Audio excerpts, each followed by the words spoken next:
My name is Karen Horwitz. I'm a director of an organization founded to unite teachers and parents who had discovered what I had discovered. Most of our schools are no longer institutions for education.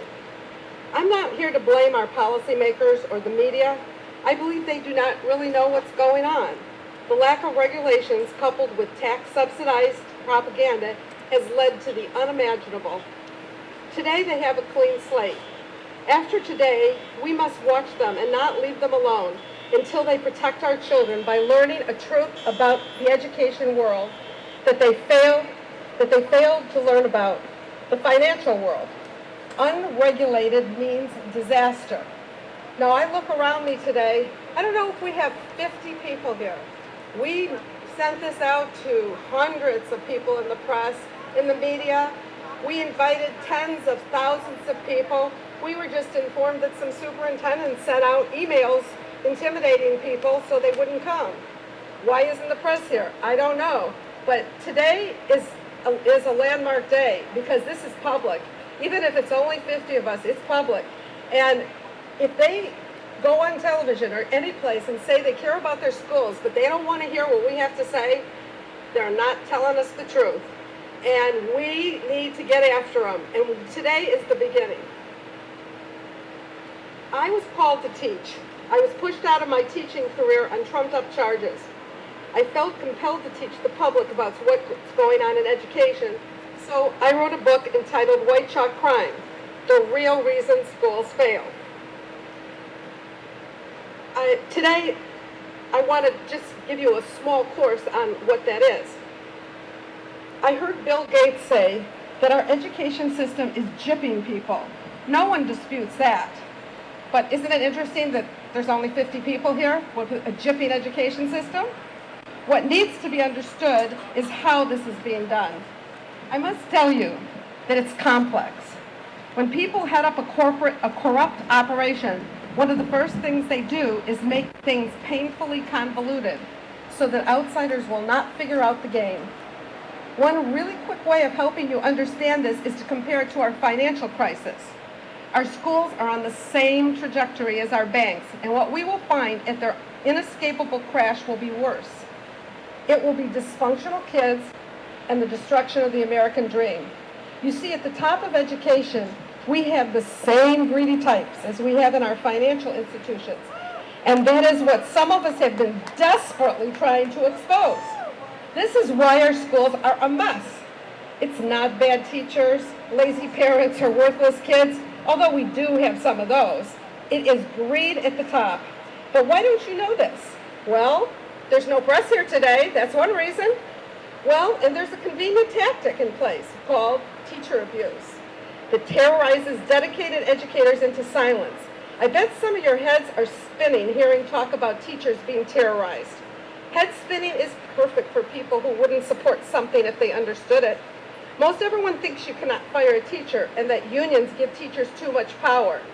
This is propaganda straight from the people who are leading the special interest bonanza, who I call educrats, with an emphasis on the rats. The truth is that it's expensive to terminate teachers so they don't waste their money. They fire teachers like those you're going to hear today who get in their way. Actually, they don't fire that many of us because the majority accept settlement offers and sign gag orders and resign, so you never hear from us. Our economic experts tell us that Wall Street failed because we trusted them. Now let's examine that. We trusted people whose sole purpose was to make money. Then how would you identify what we are doing with the alleged humanitarians leading our schools? I would describe it as something between blind trust and hero worship.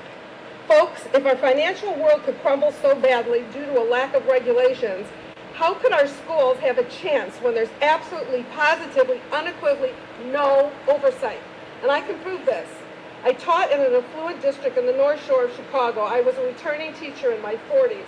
The next year, they hired a 29-year-old inexperienced principal. She wanted the older teachers out and proceeded to abuse us regularly, so we would resign. Now, I think you know that's illegal. We have a law against age discrimination, but when I appealed to my superintendent, he told me that if I escalated the issue, he would make my life miserable. I then went to the board for protection from her. The board refused to investigate what she was doing. Instead, they built a phony case against me and fired me. I was entitled to a due process hearing. The hearing officer said he didn't care if they were picking on me. He found me insubordinate for calling my educrats untruthful, after he banned all testimony that proved my educrats were indeed untruthful. He simply chose to trust the educrats. I appealed this ruling all the way up to our U.S. Supreme Court. Despite my undeniable proof that I was abused out of my position while children were harmed, our highest court had no interest in a case that screamed, "We need oversight in our schools." It could not and would not hear this case. The tacit agreement in this country is we trust our schools. End of story. The futility of the legal path, along with the media's failure to investigate, made this a court of public opinion issue and why we had to be here today. Let me further explain the no regulations claim. When I was threatened by my superintendent, I called the Illinois State Board of Education trying to figure out who regulates schools. A gentleman explained to me that the state boards are not watchdogs. He said the only power over a district, the only power, is the local school board. I asked who watches over them, and he said the people. It's all about the elections. I thought about the last election. They had smeared all attempting to change the rubber stamp board. You know, the board that refused to investigate? I must have asked this man the same question 100 ways. I just could not believe that there was no one making sure these people obeyed the law. Saying the local paper was in the district's pocket would fail to describe their closeness. They worked together as though they owned each other's firstborn son. But this is still the America I grew up to love. I am here speaking. I was taught to know I could do this. I'm here today to make sure we take our schools back before the inevitable education crash. And this crash will be the end of our democracy because the institution that ensures our democracy will have been taken over by the power mongers who have no interest in democracy. Our dysfunctional schools laid the groundwork for a system of top-down control agreed to by the undereducated. When the beneficiaries of good schools are no longer here, there will be no one to speak truth to power. You need to know white chalk crime in order to end it. It is white-collar crime with a twist. It includes the biggies like embezzlement, but it also includes harmful leadership and teacher abuse. Given that good teachers are the vital part of a school, cleansing principled people who refuse to obey directives that are harmful to children is probably the educrats' single most destructive act. Whether their motive is to replace them with their political allies or to make sure no one with a conscience remains close to the wrongdoing taking place, the loss of dedicated teachers destroys our school while it destroys the lives of these very gentle souls. Because outsiders just cannot believe this is happening, teachers suffer in isolation. Meanwhile, colleagues crippled with fear submit to whatever. And that's whatever. For years you've heard the unions blamed for the education mess. Sorry to burst your bubble, but they're only secondary players. Our school boards and superintendents, the ones that hold the power, leave even our unions with no choice. To remain in business, they capitulate and participate in teacher abuse, just as the teachers that want to keep their jobs look the other way when their colleagues are led to slaughter. And just why they're not here today, because they're afraid. We even had teachers call the organizer of this march and say their unions told them they cannot participate or they will get in trouble. Although unions serve their masters well, making sure the public is turned off to teachers, unions are the passengers, not the drivers. So as appalling as some of their acts are, you must stay focused on those who control and direct this human horror show. Further, there are many secondary players, some by intention and some by default. Lawyers typically flip on teachers once they figure out the politics. School boards with their bottomless pockets of tax monies can drive any adversary to the poorhouse, and lawyers are not inclined to go along for that ride.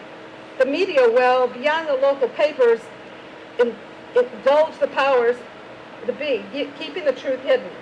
Vendors enjoy kickbacks. Textbook companies thrive. These predatory accomplices keep the gravy train going, but if we expect to change things, we must get to the